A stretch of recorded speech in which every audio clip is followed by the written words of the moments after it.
here each and every week as your host and moderator of these sessions as we look to enrich your lives, the lives of your family through these sessions. So here's the plan for today. We are doing a session on what is life coaching anyway. If you're like me, this is something that you have wondered and you've known people who have had great success through this and you kind of thought, well, what was that anyway? What was life coaching all about? So we are going to learn about that from the incredible Rebecca Salazar.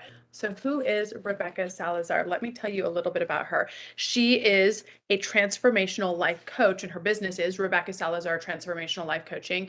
So she works with people to help them reach their life goals. She provides this distinct service by helping them to work on their goals for the future, and in doing so, create a new life path. She also has 20 years of experience as a clinical social worker. She uses that along with her coaching skills to help clients achieve their goals. This is really fulfilling for Rebecca, and I think that it's special when you meet somebody who says, my life's work is to help you do your life's work. It's a beautiful combination. So she helps them to cope with life's adjustments, anxieties. She helps with mindfulness, thought work. She also helps to identify personal challenges. The beauty of coaching, according to Rebecca, is that it's both positive and preventative and sets the tone for wellness. Now, on a personal note, so you know a little bit about Rebecca and where she's coming from, I mentioned that she did have 20 years of experience as well as a clinical social worker, but she's also a wife and a mother of 3 grown children. She loves to hang out with her family. She likes to make music with her husband. I'm curious to learn a little bit more about that. She also loves to walk her dogs and be outside in nature. Now, she has goals too. She's here to help us reach our goals, but she has goals as well, including over the next 7 to 10 years to help people all over the country and all over the world to live their best lives through making transformational change. She is dynamic and she's here to really shed some light on the business of coaching and how we could benefit from her. By the way, I will also say she offers free consultations to discuss your areas of interest. So if you're interested in that, be sure to stick around until the end because she will share her contact information there. Don't forget to post your questions in the chat. I'm going to mute myself and take notes right along with you as we listen to Rebecca. Okay, Rebecca, the floor is yours. Take it away. Thank you, Jenny. I almost didn't recognize myself with that great introduction, but thank you. I appreciate that. And I also want to thank the SARE organization for making this possible because it may be something that's a little out of the ordinary to be hearing at one of these. And so I think it's important to bring that out in the open and to get that to the masses to see what it's about. So the goal of today's presentation is to introduce myself, explain what I do, and what coaching is and what coaching is not, as well as explain how it's beneficial to most people. I mean, I have a coach now too. I mean, it's just part of life, and you'll hear more about what that is as we go along. And so it's part of a natural thing, a natural occurrence to help you make those changes and the atmosphere. So we'll talk about that. So my name again is Rebecca Salazar, and I've been an LCSW and a life coach for 20 plus years. And if I have to go back and say, I really think I was a life coach before it was a thing because I was one of those people in high school that my people would come to me and say, get some advice and ask me because they didn't really particularly know me personally, but they knew who I was. And so they would come to me and ask me questions. And the reason I say that is because your purpose and your life goals are just kind of exude out of you and come from who you are. And so for those of you who are involved in SARE right now, whether it's one of the 3 pillars, education, employment, and entrepreneurship, it's your skills and your traits and your loves are going to shine through with that. And so don't forget that because that's a very important part of that. So what is a life coach anyway? People generally put coaches and counselors in the same group. As you know, we're all helping professionals. That's true, but the assumption that we're all the same is not true. We have some of the same characteristics. How I would describe that more is we're part of the same family, but we're stepbrothers, we're stepsisters, and step parents, or however you want to say that. So we have some of the same characteristics, but we come from a different viewpoint and vision. So that's coaches share some familiarity with some of the traits and some of the coaching techniques, which you'll hear when we do a comparison in a minute. But the main difference, one of the main differences, is our view of emotions. As coaches, we view emotions as it's our body telling us something is not quite right. And so that's kind of the one of the main things that we see as different in our approach.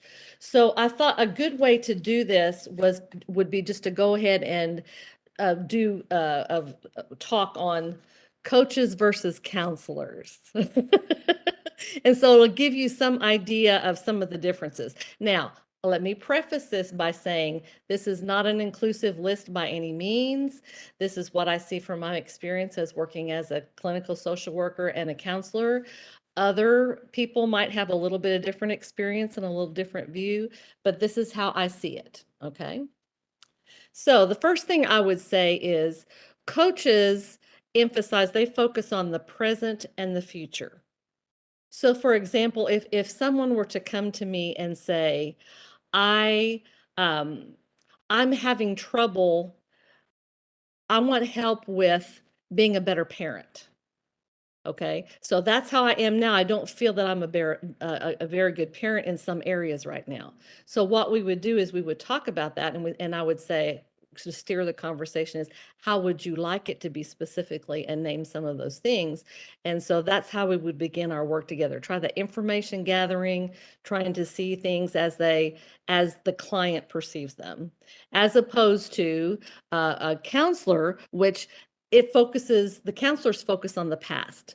Say, I come to a counselor, I've had trauma in my past. And so what we do is we work from that. A counselor does an assessment and makes that determination where there's a diagnosis or not. And then the sessions proceed with that. So that's one difference. Okay.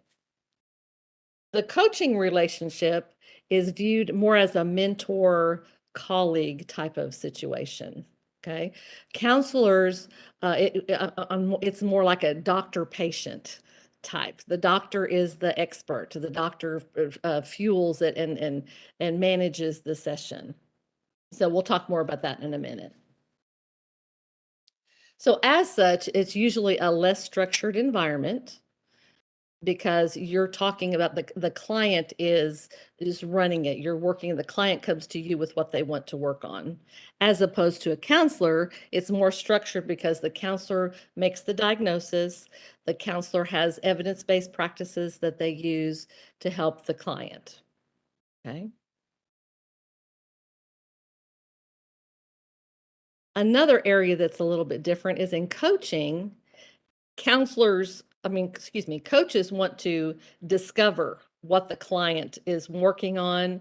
They will be able to ask questions to determine what are some obstacles that they see that the client is telling them that maybe the client doesn't see, as opposed to a counselor who is uncovering, so they're uncovering some illness, and then it's the recovery part of it. They're trying to heal you from that by different ways. Okay.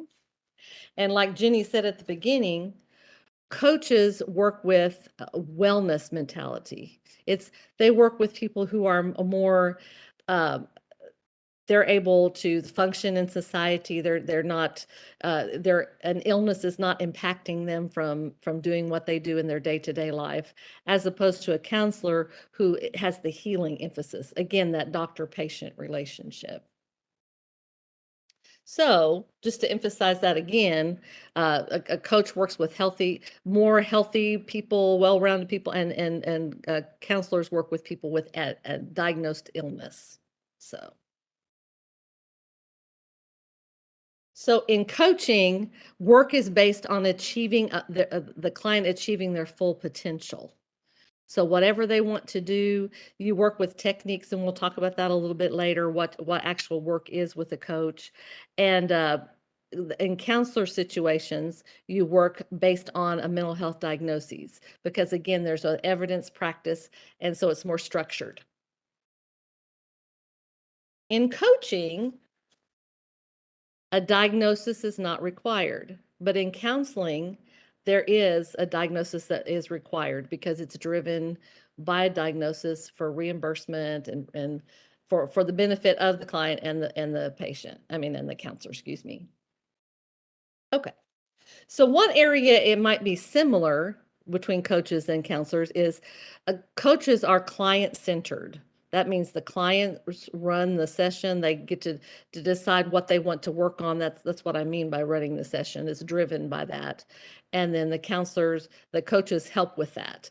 Now in counseling, it's counselor centered. And that comes from a theory that counselors study. It's Carl Rogers, and it's a client-focused counseling. And so that's one way we use some of those same techniques. Okay. So, and what I was telling Jenny, mentioning before, counselors, excuse me, I keep getting confused. Coaches emphasize that emotions are normal. And so what you try to do is you try to figure out what is that emotion telling you? What is your body trying to tell you through that emotion? For example, if I am angry with something, usually that means I feel powerless in an area. So then we would try to figure out what that area is, why they feel that way, what makes them powerless, and how can they change that. If you're anxious, that means maybe that life work balance or life whatever balance, relationship balance is not in sync. And so why would you would work on to try to make that more in balance so the anxiety would decrease. As opposed to in counseling, the emotions are viewed as a symptom of a diagnosis, of a problem, of an illness. So you work to prevent that emotion, i.e., heal yourself. We're almost finished with this, but I think it's important to study the difference, to see the differences. In coaching, clients, you help the client reach their goals. You don't set the goals for them. They drive that. And in counseling, you work under a professional expertise and you work under their guidelines. You have some input for sure. That's not to say you don't, but the counselor guides that. Okay. So, as such, coaching is probably a more enjoyable atmosphere because you're not working as intensely, say, as a counselor might work to someone with trauma. So you're going to have to work through that trauma from the past to be before you start feeling better. So it's more uncomfortable. It's more intense in the counseling session as opposed to coaching. Okay. And then in coaching, a diagnosis is not required for payment. So that gives both the client and the coach some freedom, as opposed to in counseling, a diagnosis is required for treatment. Now, your counselor may be self-pay, but you still have to have that diagnosis and you submit that to your insurance company to see if they'll cover it. So the diagnosis drives it. And another thing about the diagnosis, which I like to tell people, is there's no diagnosis that'll be on a health record in coaching. In counseling, since that drives it, that diagnosis will always be on the record. And let me give you an example of that. This is for a health related issue. I know someone who went for their yearly physical, and the doctor that they went to found a minor abnormality in their heartbeat. It was like maybe a second in every 3 minutes or 5 minutes. I forget exactly, but it was very minimal. And so that person was diagnosed with AFib. Now, they went to another doctor, and the other doctor said they didn't have it, but it was already on the record, and they can't get it off. So just knowing that going in, sometimes that's important for people, sometimes it's not. So I just like to make people aware. So in essence, coaches define goals with clients. They use client skills in the plan that they make together with the client. Again, it's driven by the client. Um, Coaches hold clients accountable for their progress. They try to encourage them and give them support, but they have to do the work for sure. And then provide encouragement and support along the way. So that's what coaches emphasize. Now, counselors identify symptoms and diagnoses. They make a plan based on the client's strengths to work through their problems. The counselors are responsible for progress because you make a treatment plan with that client and you have to show progress over a certain amount of time, every a predetermined period of time. And then that counseling also provides structure. So now, am I saying counselors are better than coaches or coaches are better than counselors? I'm not saying that at all. They come from two different areas, so both are valid. Both are very viable options. I do both. I've done both. And so I see the value in that, but it's important to know what each one of them are. So you go in with your eyes wide open instead of being surprised later.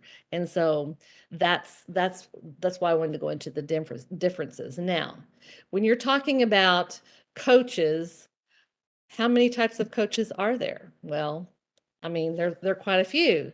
There's ones that have those tiny niches, those that work on very, very, very specific things, and there are others who work in a more broad emphasis, and they can give you principles to work in every area, different areas. So I'll just kind of give a rundown of some of those. For example, there are business coaches, small business coaches. I put them together, but there's some nuances with each of those. There's executive coaches, career coaches, Christian life coaches, um, relationship coaches, which, by the way, relationship coaches, it wasn't necessarily what I normally think it is, but it's a coach who helps you attract and build a romantic relationship with somebody. So they're almost like a matchmaker in some sense, and I'm sure they help you with your problems. But they're divorce coaches, financial coaches, personal development coaches, health coaches, wellness coaches, and then transitional coaches. So I'm sure if you go online, if you Google coaches, you'll see any number of types of the health coaches pop up a lot. And so, yeah. And so you see that very prominently. You see a wellness coach, as far as me, let's be preventative. Let's keep ourselves motivated to do things. Let's keep ourselves healthy as part of it. But let's go a step further. How do we have our mental well-being in a positive way? How do we work to make those decisions when we're in a good place? We can.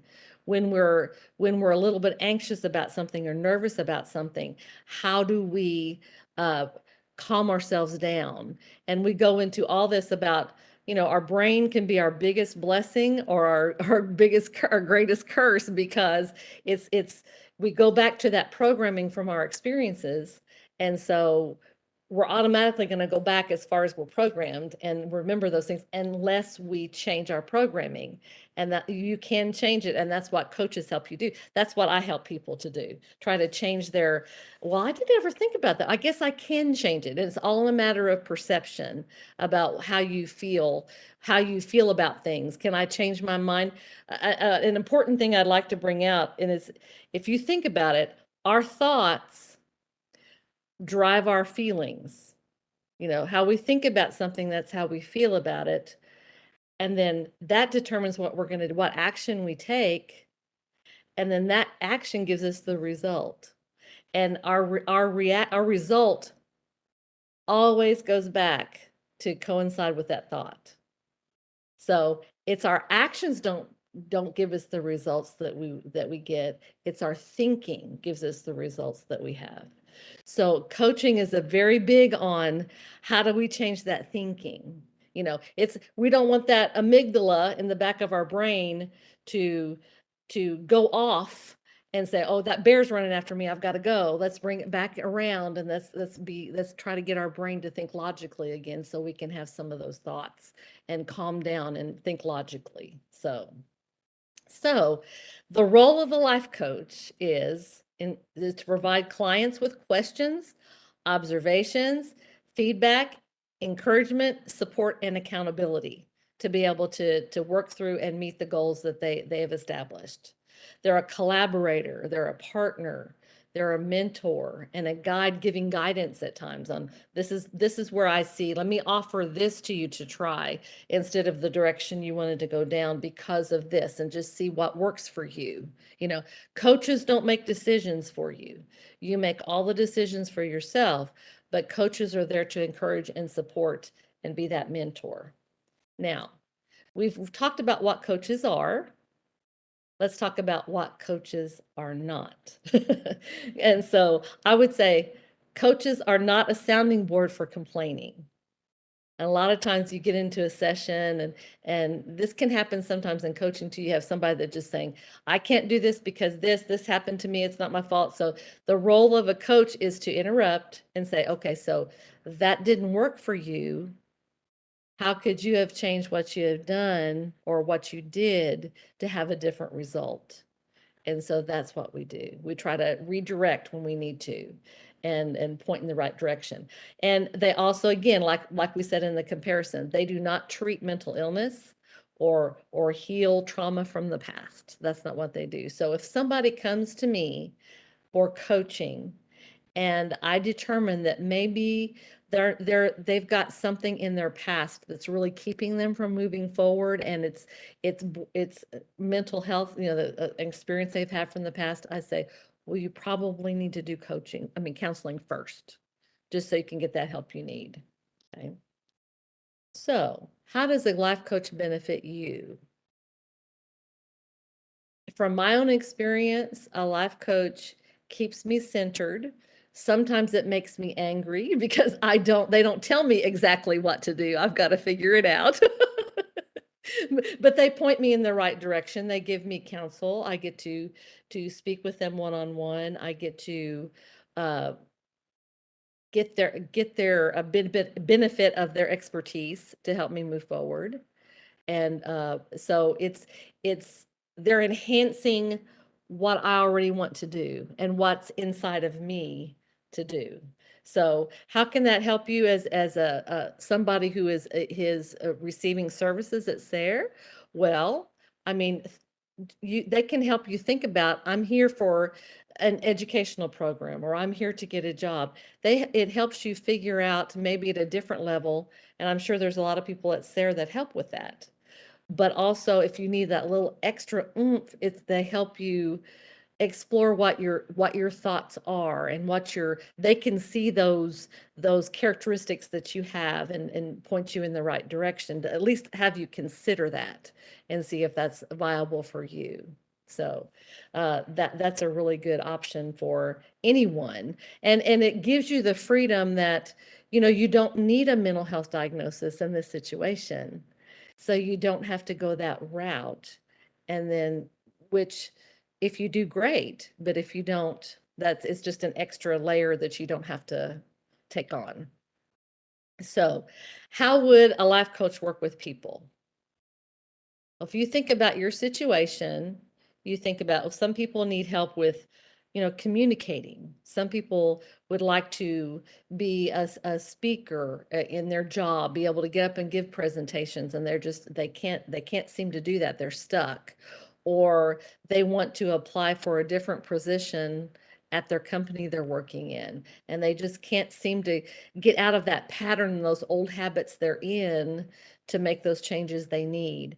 Um, Say for somebody who's anxious, I work with some people we talk a lot about communication. How do I communicate with somebody? Well, let me give you an acronym. Before you speak, you use the acronym THINK. The T stands for, is what I'm going to say truth? Or is it just how I feel about it? Is it just my emotion? Is it helpful? The H stands for helpful. Is what I'm going to say going to be helpful in the conversation with that other person? Or is it going to go off on a lot of different tangents and just make the other person angry and not be a beneficial conversation? The I stands for inspiring. is what I'm saying promoting conversation, making the other person feel inspired, comfortable enough to tell what they think about a certain situation or brainstorm some solutions to a problem, whatever the case may be. And N stands for necessary. Is what I'm saying really necessary for this conversation? It kind of goes back to, is it going to be helpful? But, and then the K stands for, which is almost really the most important thing, is what I'm going to say, kind. Does it come across as kind to the other person? And so, that's just one of the tools we can use. I have so many tools in the toolbox that I can give to you, and then we can see what works, in a certain situation. I'm trying to think of other situations where I've had some people who have been afraid to fly. And so we have uh, gone through, okay, they used to fly, but what happened that caused you not to fly? And so then we talk through that. What can you do in the present, taking those incremental steps to get to where they are, so they can fly again. And so it's neat to when they have that awe moment and they can, oh, I can do this. Because once they experience it and they do it once, they can do it again. And that's that transformational change. Once you change your programming in your brain and you see that result that you're wanting, that's very encouraging, and that's a change for life. And so that's really cool. So, and people think, well, how many life coaches are there anyway? And I looked that up on the internet, and in 2022, there were 22,263 life coaches in the United States. Yeah. There were 71,000 professional coaches all over the world. So there's a lot of us out there. Now, people might say, is it a fad? Well, I mean, it might slow down a little bit, but the benefit of a coach will always be there. So there'll always be a need for a coach. And so that's the beauty of this. You can it's just the sky's the limit, and you can reach any goal if you have help. It says, that we have the saying that says it takes a village. Well, it takes other people for sure. We're made for relationship. We're made to be out and with other people and work with that. So coaching can certainly help you with your goals. So if I were to recap, I would say coaches and counselors are part of a blended family. They have similarities and differences, and both are viable options depending on what's needed in your life. So you need to be the judge. You need to look through and explore, do I need a counselor that is going to help me with a specific thing, or are there several things that a coach, a more general life coach, can give me help with? Give me principles to work through. So they're both counselors and coaches are viable options, but coaching can give you that extra, that less structure, that more autonomy in the relationship. There are many types of coaches, and we named some of them. So again, you need to look for the ones that you think would best meet your needs. Coaches will work with clients to pinpoint issues and obstacles to achieving the goals, assess where clients are now in the present, where they want to be in the future, and how they're going to work together. They determine together how they're going to work. If you feel that coaching is an option for you, I would suggest you go online and just kind of look it up and kind of get a general knowledge. And then, like we were talking about before, after the question and answers, you can always contact me and we can have a consult, and you can ask me more specific questions. But I believe that, again, this is coming from my experience working in both areas. And like I said, I'm going to put my liability statement up there. It's not an exhaustive list. So there's a lot of things out there. So that's my presentation. So I'm going to open it up for questions. Amazing, Rebecca. Thank you so much. I learned so much. I don't know about you guys watching, but I definitely learned a lot about the differences, between a counselor and a life coach, and I've been over here busy bee taking my notes and coming up with my questions. So I'm seeing questions in the chat too, so be sure to post those in there and get your questions answered. This is a safe place, so to speak, where you can ask anything. I'm not going to make fun of the question. We are just going to get it answered because, like I said before, if you're kind of wondering about it, somebody else probably is too. The first thing I wanted to start off with, Rebecca, is just how does one become a life coach? I know that we've referenced your background as a clinical social worker, and so that, or a licensed social worker, that seems to be something that would naturally lend itself to what you do now. It seems like a natural progression or step, but what does one do to become a life coach?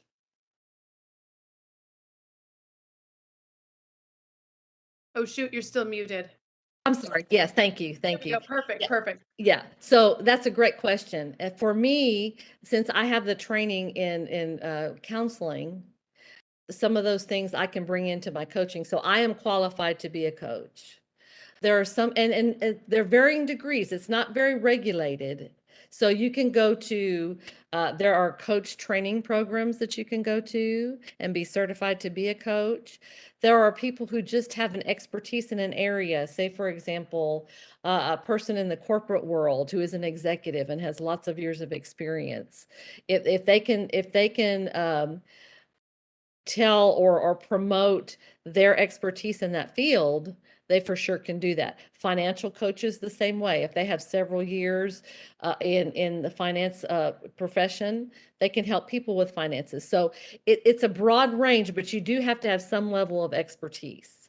So a lot people who don't have formally, some people like to go in and get their certification to be a coach, and that's one good way to get that credibility, I guess, out there. But there's other people who just have experience in their profession, and so they go out and they put their shingle out with that emphasis, that niche, and that's what they work with. In your opinion, do you think that if somebody's looking for a life coach, do you think that there's a certain certification somebody should look for or a certain background, or does it kind of depend? In my experience, I think it kind of depends because I think there's some that are renowned internationally that maybe you might want to look at first, but you kind of have to weigh. That's why the consultations are so important. What am I wanting out of coaching? Do I want the I think it's all depending on, you have to weigh that with what their cost is, how long the program is, and different things. And so it's a balancing act a little bit, but you can feel several of them out and then decide what you want to do. That makes sense. And are there any national organizations that come to mind where you're like, okay, this is a pretty good one. This is legit, or I haven't researched a lot of them, and so, but there are some that come up more on the internet if you pull that up, certification for coaching, life coaching. And so they're even, if you look on YouTube and you do life coaching sessions or what is a life coach, a lot of times you see videos about who that is and what they do and actual sessions. So, I mean, I would, I can't, I don't know enough to recommend someone at this point, but that would be a good way to start. no, that's great. Question on this: is there such thing as an organizational coach? Have you ever Yes, heard of somebody ma'am. doing that? I sure have. Yes, I sure have. Well, what you would do is you would say, okay, this is what I'm wanting. And then that coach would say, yes, here's some ways to do that. You can are you a macro organizer? Are you a micro organizer? And so you would work from that standpoint. Yes. Uh-huh. So yeah, well, you could work with an organizational coach for sure. Interesting in terms of just organizing, getting your act together, so to speak, whether Exactly. it's your act or your actual physical space or something like that. Curious about this. Do you typically have a confidentiality agreement with clients, or is that something that people should look for when they are seeking out a life coach? I do because I'm coming from the framework of being a counselor as well. And that's just, I think most coaches will do that anyway. That's an errant. I want to say they should. Yeah, because I think that's very important. You want to have that free space to be able to speak freely with your coach and vice versa. So yes, I think that's very important. How would somebody approach that if they're because again, like you were talking about the counselor. A lot of times people find a counselor through their insurance, for example, if they have if they're, gosh, lucky enough to have insurance coverage for something like that, they might go with somebody based on that. With whereas this, it's more of a wide open search unless it's from a referral. When you're looking, asking about confidentiality, how would you even ask? Like, hey, are you going to have me sign something? Are you going to sign something? How would that conversation go down without making the coach feel uncomfortable or like that you weren't trusting them? Well, I think it's very appropriate to test the coach. I mean, the coach should be able to handle that because you're trying to get that question and answer. I would just say, is what we talk about in our session just going to be between us? You know, even with all the coaching, if you look it up on Google, you'll see things where, you need to be in a room where there's nobody there. You need to either have your earbuds in or just know that nobody can hear. Sometimes I have a fan outside my door that goes on. So if somebody's at my house, you know, nobody hears there's that noise there. So I mean, it just kind of goes with the territory. I think you'll find that most, and just ask that question. And if they don't say, was that something that you would agree to? If that's something that you want, I mean, that's something, and do we need to, because I have I have paperwork that people kind of initial and that they agree to that. And because that kind of answers some of those questions. And I think most coaches should have something in writing saying what they do and, you know, Sure. Yeah, that makes sense. Are there certain best schools to attend to become a life coach? Should you be looking for someone with a bachelor's degree, with a master's degree, with a doctorate, or is this something where degree, like that formal education, isn't as relevant? Well, I will be honest with you, there's not that much. The certification is probably the best, the highest degree of prep, probably outside of if you're coming in from a counseling perspective. But I just lost my train of thought for a minute. What was the question one more time? Totally fine. We were asking about, should we be looking for somebody with a bachelor's degree, master's degree, doctorate, or is degree kind of irrelevant as it relates to this? Like, for example, I think about a chef. Are there chef schools? Absolutely. Can you become a really highly trained chef by going to culinary school? Absolutely. Can you also become a really highly trained chef by having life experience and a killer grandma? So we're trying to sort that out, with regard to this. And I would agree with you. Yes, you don't necessarily have formal training other than the certification that's out there, in my experience, in my knowledge. But like you say, and like we talked about before, if there's somebody that's been an executive for years, if there's somebody that's been in tech and trying to help you with social media and all that, and they want to be a tech coach for you, if financial coach, if they have that experience, and see, that's what they need to tell you, then that's what you need to ask that question. And one more thing, I will say, you will find some counselors that don't like coaches. You'll have some coaches that don't like counselors. It's kind of that, yeah. Just like you have some physical therapists that don't like, mas- uh, oh, what's the other one? Like masseuses, because it's kind of that, but that doesn't mean we don't all have our strengths, right? And so we can live in the same world and work with clients, but there's just those nuances that are different. I see what you're saying. So, for example, I've done a lot of media coaching. So, I didn't do a certification for that. I have a degree in journalism and, 17 years of experience, but I didn't do an exact certification. But if somebody was looking for media coaching, perhaps that would be, enough. Okay, it's not an exact certification, but she has this experience that I'm looking for, or that sort of thing. Is that uh, accurate to what you're saying when it comes to looking for a coach? Right.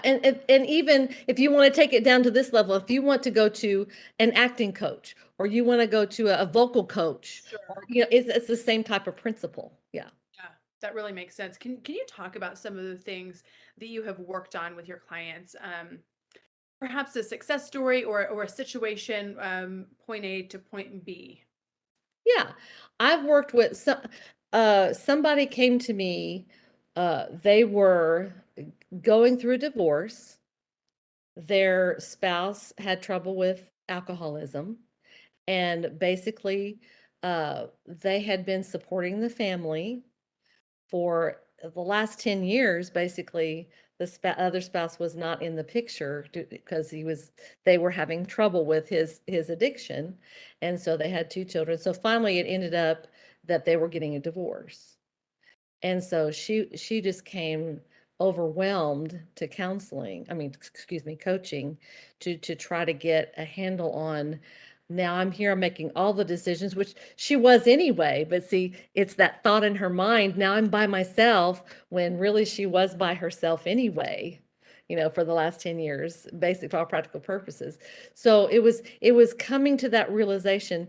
She was putting so much validation in the job that she had, because I have to keep this job because this is the sole support for my family, but it's stressing me out, whatever. So we have been working on, how does she, first of all, recognize that she has been doing and been successful with what she's doing, keeping her family together, being able to put food on the table and all the needs that her kids have, being able to keep that work going and finding that balance, and doing that. And so she's finally realized that, and it's like, whoa, Now every once in a while she'll go back, because she's still, the divorce isn't final and all that, but we're reprogramming that brain, and she's seeing those successes.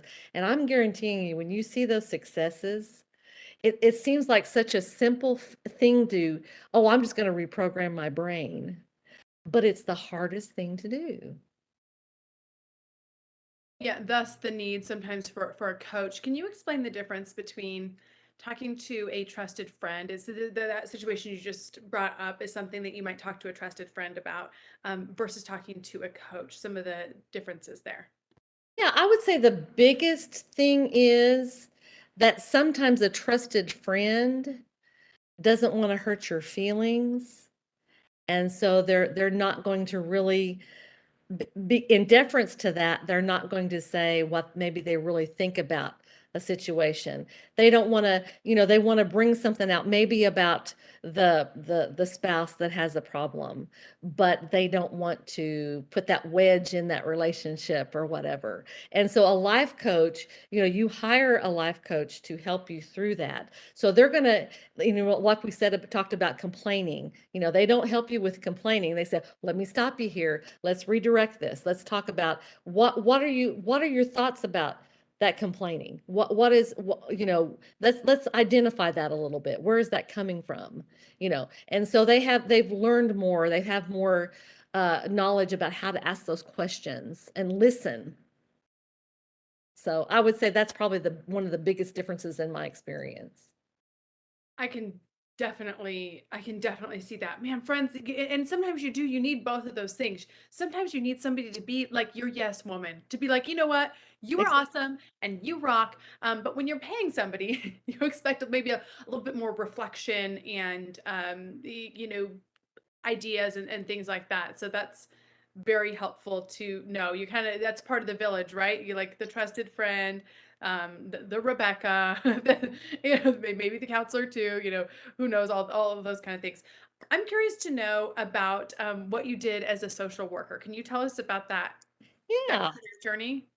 My first job after getting my my master's in social work, was I worked with at-risk students in a primary and elementary school in a low socioeconomic area. And what I would do, they were at-risk students, and so I would try to give them opportunities to, I mean, some of these students didn't have electricity when they went home at night. Some of these didn't have, I mean, one of their parents was in prison. And so it was, how do I adapt to that? How do I adjust to that? You know, um, I worked in with hospice. I was a social worker for hospice, and went around and tried to work with the families and prepare the clients for what they were going to face. How do they feel about that? Working toward that acceptance, and that, because they can't change that, but they can change how they respond to that, you know. And a lot of times it's difficult to work through. I mean, all those emotions. I'm mad. Why is this happening to me? I want to blame God. I want to blame everybody. You know, why did this happen to me?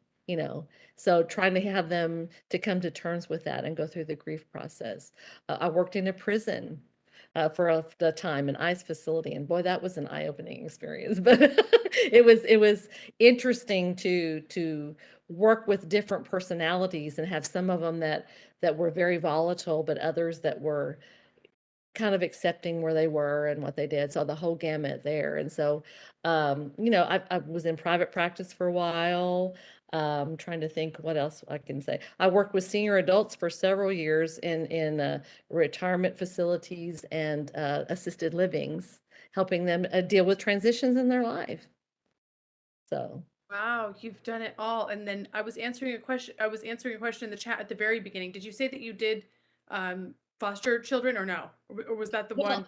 well, no, but I did do for a brief period of time. I worked with adoptions, people who wanted. Okay. I did adoption studies and things like that. Interesting. What does the adoption study entail? I'm going off on a tangent now, but you guys, this is fascinating. So Yeah. trust me, I'll get back to life coaching. No, that's okay. What you do is you go to the home, you make several visits to the home.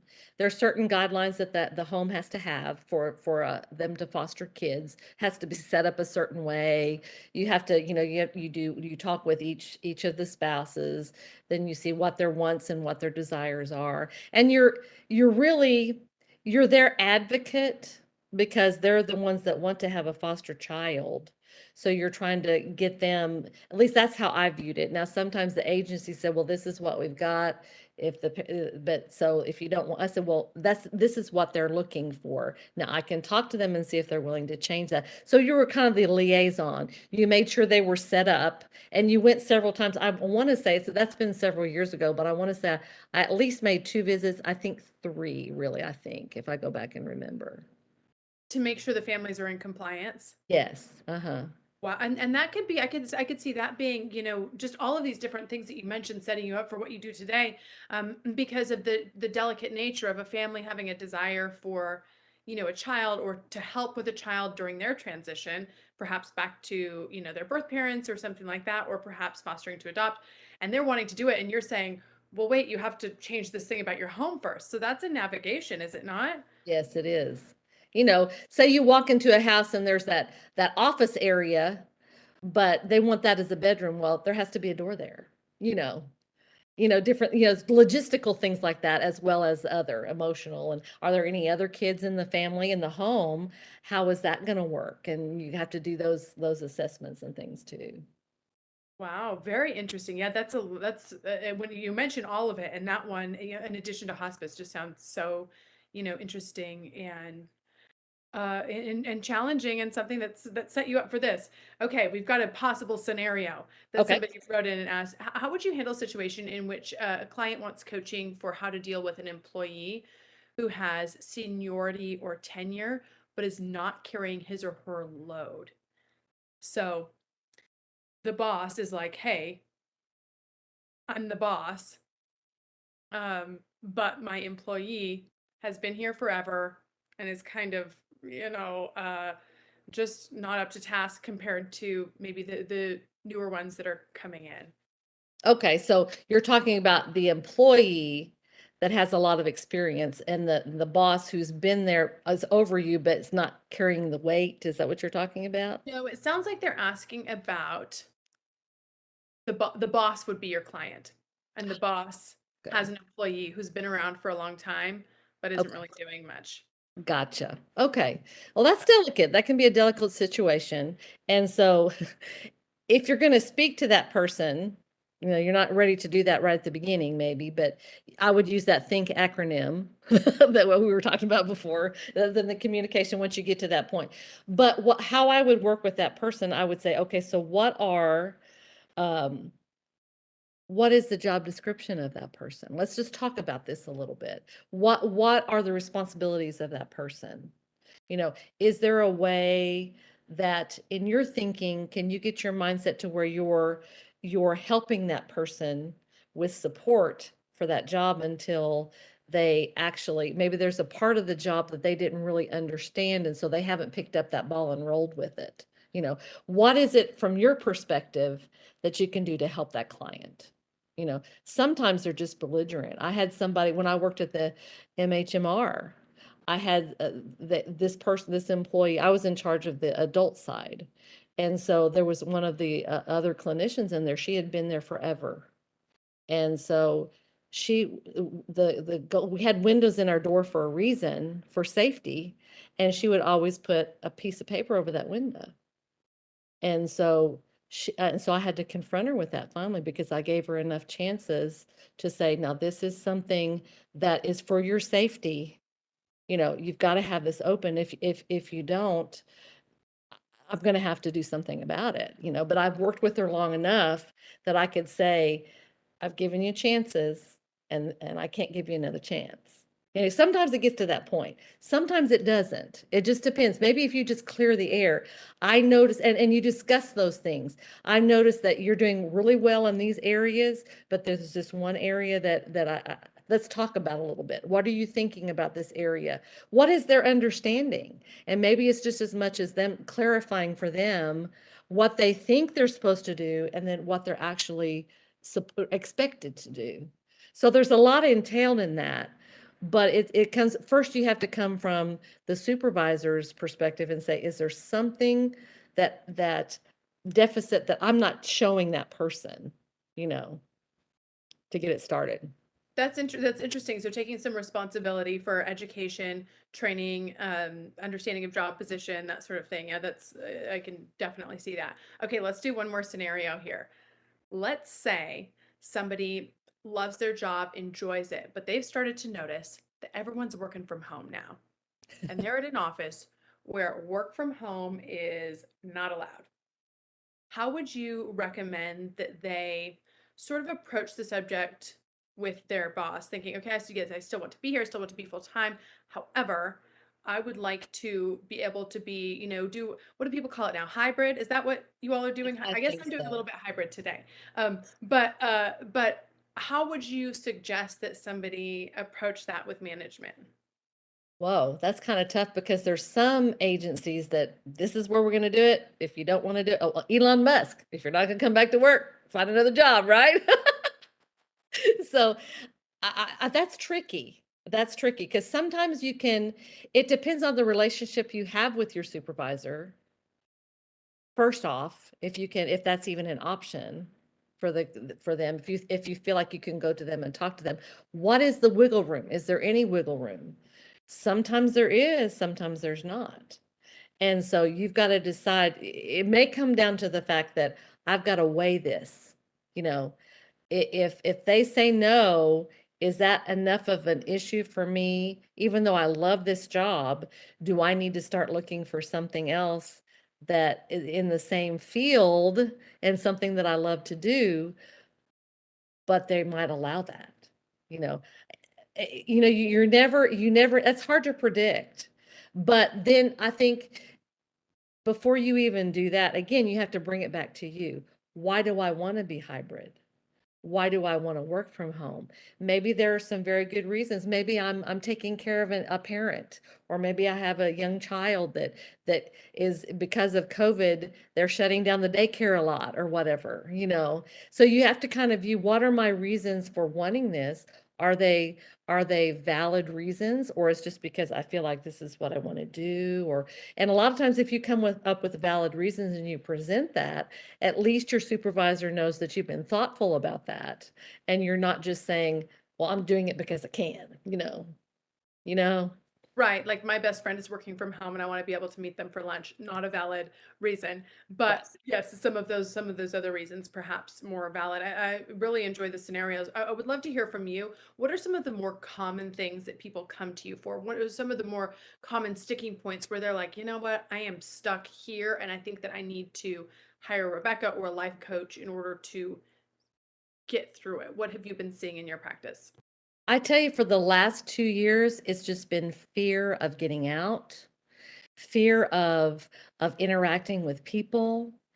And that's tough, because you isolate yourself, and then you just kind of spiral. If you don't get that taken care of, then it just gets worse and worse and worse, and you're not motivated to do anything. And I tell you, that's been probably anxiety with being out. this whole cloud of fear that we've experienced, and it's been promoted everywhere, you know. And so, since that is such a common thing, perhaps there are people on here that are experiencing that as well. What's the first step in navigating that or starting that sort of question, inner questioning?